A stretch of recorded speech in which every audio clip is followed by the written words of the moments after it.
this lesson, we'll be going over stress reduction strategies.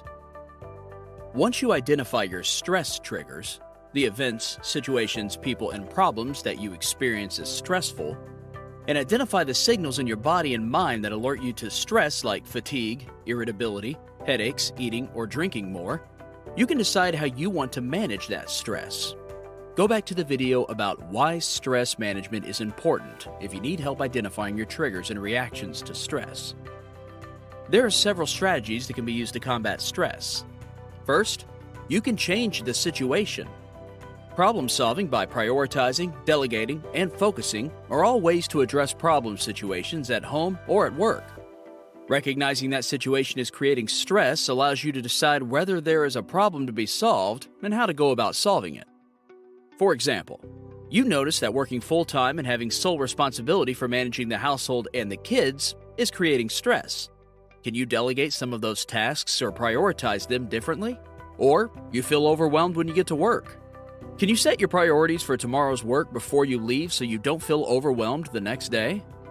Improve your focus by leaving issues at home behind when you get to work. Leave work issues behind when you go home so you can focus on what you need to do at home. Seeing a stressful situation as a problem can be solved, and taking steps to solve that problem is a stress reducer.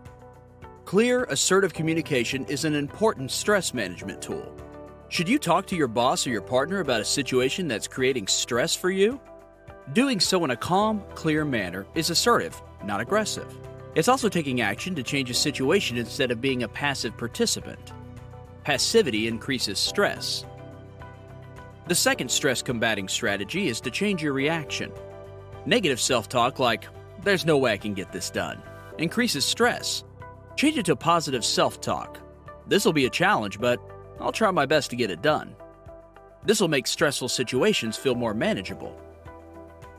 Catastrophizing like, "This is going to ruin my life," and perfectionism like, "I'm never going to be able to get this right," creates stress. Questioning catastrophic predictions, setting appropriate expectations, and being realistic about your abilities reduce stress. Optimism is the ability to see the positive in a situation. Optimism is a stress buffer.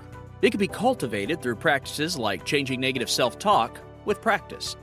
When you catch yourself having thoughts like, "I'm not making enough money," notice that you're seeing the glass as half empty. Try to see how it could be half full, like, "I'm paying all my bills on time." Personal values and the extent to which our behavior is consistent with those values affect how we experience stress.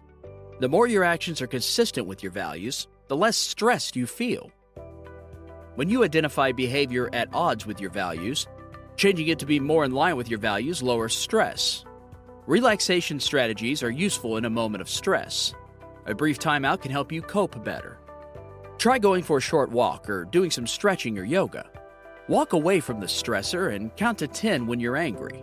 Take a few minutes to close your eyes and breathe slowly, meditate, and take a break from what you're doing. Finally, there are some general strategies that optimize your ability to manage stress. A healthy lifestyle enables you to cope with everything better. Check out our full video about maintaining healthy lifestyles. Here are a few lifestyle points to keep in mind when it comes to stress. Social support is your most important resource for managing stress. These are the people you can share with, depend on when you need something, and for whom you will do the same.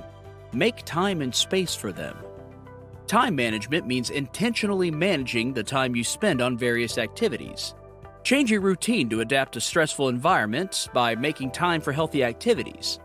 Limiting the amount of multitasking that you do may improve your productivity at home and at work. Fitting in a 20-minute walk can do the same. Sleep, exercise, diet, and spiritual practices are all important in reducing stress. They also tend to be the first things you cut back on when you're experiencing stress. Try to safeguard them all. They give you the physical and cognitive resources you need to face challenges. In the next lesson, we're going to go over how stress can be good for you. Thank you for choosing the Recovery Village. If you or a loved one are struggling with mental health or substance abuse and would like to find out more about the programs we offer, please reach out to us directly at 855-387-3291.